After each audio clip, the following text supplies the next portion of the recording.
Chapter 22. That afternoon, we headed back out to the ranch, Devin, Gavin, and I this time. The wind had blown in heavy dark clouds, and I was sure we'd have snow soon. Wanting to be prepared for the worst, we took Devin's truck because it had four-wheel drive. Sitting in the middle of the bench seat while Devin drove, I scrubbed both hands over my face, then dropped my head forward as I moved my hands around to the back of my neck. Using the fingers of both hands, I worked the tense muscles just beneath the base of my skull. "Something wrong?" Devin asked, glancing at me before looking back to the road. "A bit of a headache." I continued to work the muscles. "Tension, I think." I dropped my hands to my lap and rolled my neck for a moment, stretching. "Did that help, or do I need to do a little more once we get there?" "It's better, but I wouldn't turn you down." I slid one hand off my lap and let it rest on his thigh next to mine. "You get the place all cleaned up?"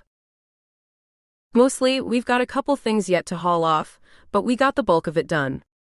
He kept one hand on the steering wheel and dropped the other on top of mine, giving it a squeeze before relaxing and curling his fingers between mine. "Good." We didn't talk for a while, instead listening to the radio turned low and the whistle of the wind. A little while later, we pulled into the yard at the ranch house. As expected, we were the first ones there. "I'll go make a sweep of the area," Gavin looked at Devin. "If you don't mind?" "Go ahead." Gavin left, closing the truck door behind him. I watched as he tugged the sides of the knit cap he wore over his ears and flipped up the collar of his jacket as he walked away. Devin killed the engine but left the key turned so the heater still blew. The air would stay warm as long as the engine was still hot. "Turn and give me your back." He unbuckled his seatbelt and twisted toward me. I unbuckled and spun in the seat, sweeping my hair to one side and dropping my head until I looked at my lap. His warm hands settled on either side of my neck, and he worked his thumbs up and down the tense muscles there, moving up then down, reaching my shoulders. He kept going, massaging the tightness out of those muscles as well. The dull throb in my skull subsided. I sighed, letting my head drop as far as it would go. He could stop any time, but I didn't want him to. I was enjoying his hands on my skin, strong and caring. "That's better, isn't it?" His breath feathered along my skin and dropped a gentle kiss on the side of my neck, making me shiver. Sliding off my shoulders, his hands came to rest on my upper arms as he pulled me back to lean against his chest. Lifting my head, I dropped it back to rest on his shoulder. "You worried about doing this shift?" he asked, his voice soft. "No." His animal form feels barely restrained. "I think once Alexis can see and fix the defect that kept him from changing, it will be easy." "Then what's got you so wound up?" His arms wrapped around my middle. "Everything else," I said after a moment. "This crap with Brandon and the others. I just want it all over with so we can get on with our lives. Plus, I think I slept wrong last night. My neck's been bothering me all day." "I'm sorry, baby." "It's not your fault." I took a deep breath and let it out slowly. "And we'll figure out where Anderson and Garza are, and eventually the rest of it will be over too." His arms tightened around me. "I don't know what I did to deserve you, but I'm not letting you go now." I smiled. "I'm not letting you go either." Turning my head, I kissed his cheek. "Come on, they'll be here soon. We might as well get ready." "Is there something you have to do first?" he asked. "No, not really." I frowned. "Then why go out in the cold before you have to?" I looked out across the driveway at the small flakes starting to fall. "You're right. No need to go out in it before I have to." I settled back against him. "What about Gavin? Is he gonna stay out there?" "Gavin can take care of himself. He's probably changed to make his check and will likely stay that way until we're done. He'll be warmer that way." He rubbed his cheek against mine.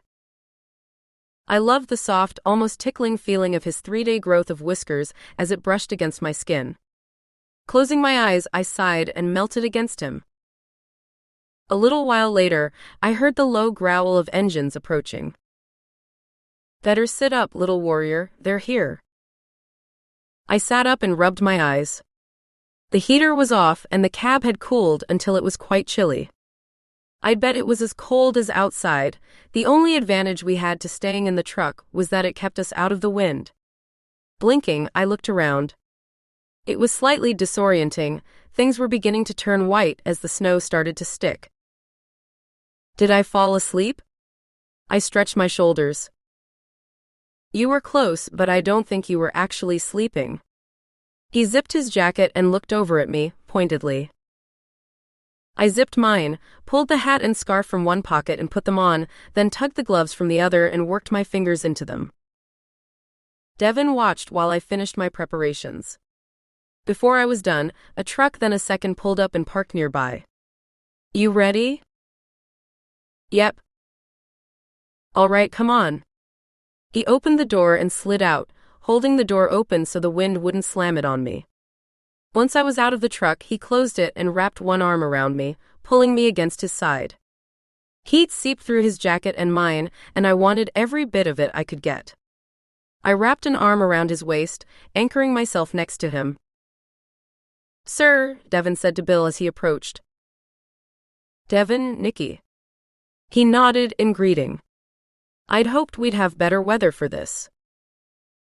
Gabriel came around from the far side of the truck and joined us. I lifted my free hand and waved my fingers at him. I suspected this morning that this was moving in. I've got something set up to get us out of the worst of it. Sounds good. Bill looked around. I thought you were keeping someone with her, even when you were around? I am. Gavin is around here somewhere, probably in his fur. Alexis and Hank came from where they'd parked on the other side of Bill's vehicle. She wore a thick coat with the hood pulled up and gloves. She looked like she'd just come of the slopes somewhere, while Hank looked like he'd come in off the range. He wore a brown quilted work jacket. I recognized it as the same style my dad wears. We about ready to start? She asked, looking around. Not yet, we're still waiting for the Guidrys. Devin said. They should be here soon. Bo told me last night he knew about it and would be here. I put in. As if conjured by the mention, another truck came into view. I frowned. The older beat-up truck wasn't a rental. Had someone else decided to come out for some reason? I couldn't imagine someone wanting to go for a run in this weather. The truck pulled up on the far side of Devin's pickup, and both doors opened.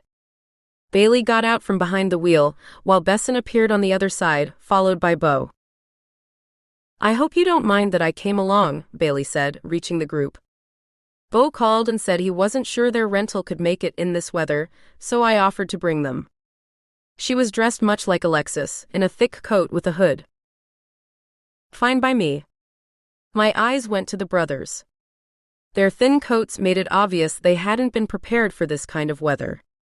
If they don't mind you being here, I certainly don't.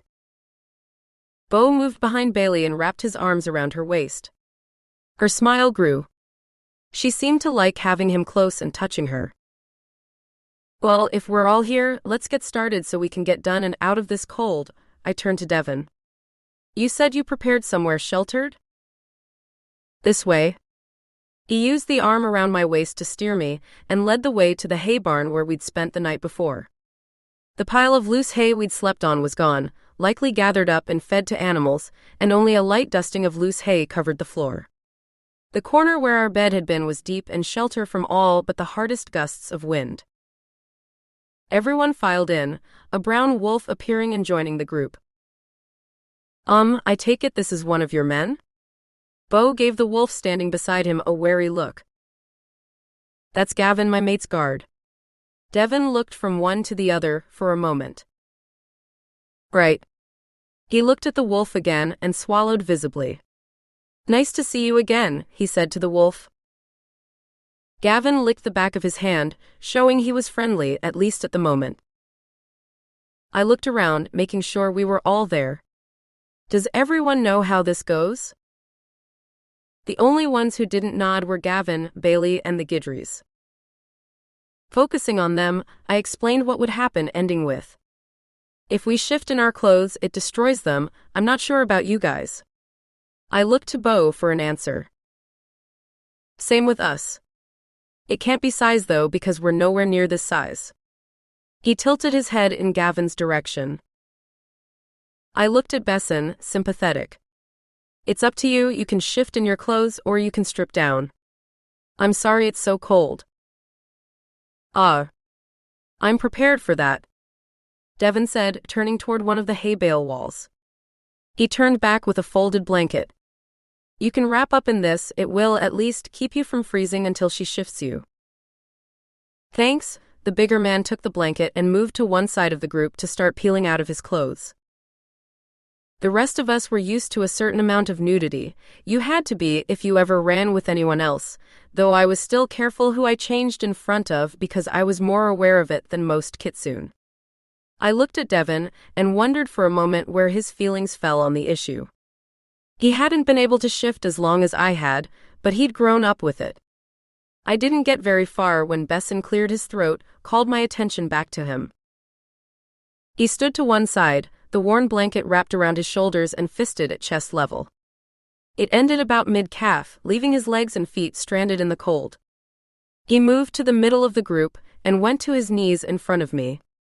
Instead of curling to touch the ground with his hands like I usually do, he stood tall, looking me in the eye. I extended both hands toward him but stopped just shy of touching. Holding my gloved hands just over the surface of his body, I closed my eyes and focused.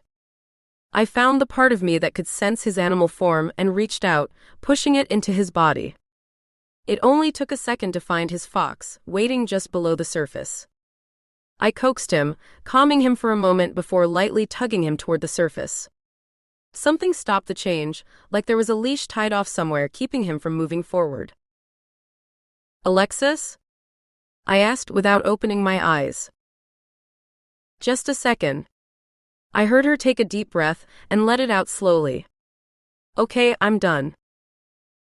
Without another word, I once more tugged Besson's fox form to the surface. This time nothing held him back, and a rush of energy washed through me as he changed. Opening my eyes, I saw a bushy tail sticking out from under the blanket Besson had been wrapped in. He bucked and fought himself free, then stood and looked at me expectant. "Go run around for a little bit, get used to your new form." I waved toward the open desert outside the shelter. I watched as the small red and gray body darted from the middle of the group, as if shot from a rocket launcher. He raced away, and I quickly lost sight of him among the falling white flakes. It was coming down harder now, almost a sheet of white just outside the barn, with flakes about the size of grapes. "Will he be able to change back on his own, or will you need to help him do that?" Bo asked. I looked at him. He tried to shift as a teenager, right? He knows the process? Yeah, of course. He blinked, making it seem obvious. Then he should be able to shift back just fine, but I'll hang around just to be sure. He nodded. Thanks. For a moment, all that could be heard was the low howl of the wind and the soft whisper of snow falling. "Well, if you're all done with me." "I'm ready to get out of the cold," Alexis said, looking at me, then to the Anikitos. "Go ahead." I didn't see any reason she needed to hang around. "No problem," Bill said. "Be careful on your way home. Looks like it's getting worse out there." "Thanks, sir." Hank offered the pack leader a hand. Bill took the hand and shook it, then Hank guided Alexis from the building. The rest of us stood, waiting. "Sir," Bo spoke up. Bailey gave the visitor a sharp look. "Yes?" "I was wondering, what would it take to get your permission to move into your territory?" "That would depend on why you want to come," Bill said. I looked at him, then at Bailey. She blushed and looked away. "You see, sir, I've met someone." "You have?" Bill frowned, a deep crease forming between his brows. "I take it she's standing there beside you?" Bailey's face turned a darker shade of red, and she looked at her feet. Yes, sir. Bo met the Anakito's gaze. We're prospective mates, and I want to be closer. What do you think about this, Bailey? Do you want him to move down here? She was quiet a minute, then slowly looked up and met his gaze. Yes, sir.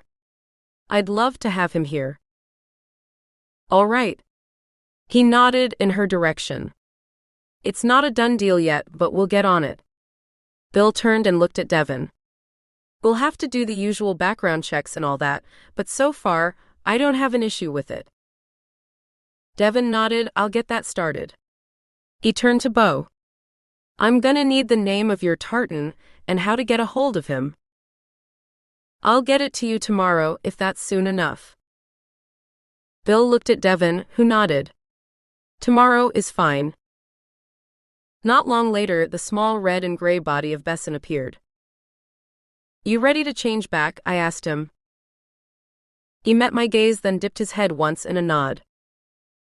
Do you know how to change on your own? His furry head bobbed again. Go ahead and try. I stepped back to let him attempt the change. After a moment, Besson's body blurred, and after a moment the light faded to reveal his human body. Besson stood, picking up the blanket he'd left behind earlier, and wrapped it around his naked body. He moved to where he'd left his clothing and quietly dressed. Human once more undressed, he faced the group again. I lifted my brows at him. Are you pleased with what I've done? I asked. Very, he said without restraint. I ever meet another non-shifter, yours will be the first name to come up. I nodded, not knowing what else to say. Word of mouth was the best recommendation I could think of. Devin gave the Anakitos a meaningful look and guided me out of the shelter. Once in the pickup, he started the engine and turned on the heater. I didn't realize I was shivering until the warm air started blowing. Gavin, back in human form, slid into the seat beside me and we pulled out of the ranch yard. I leaned against Devin and closed my eyes, trusting him to get us home despite the heavy snow that had been falling for a while now.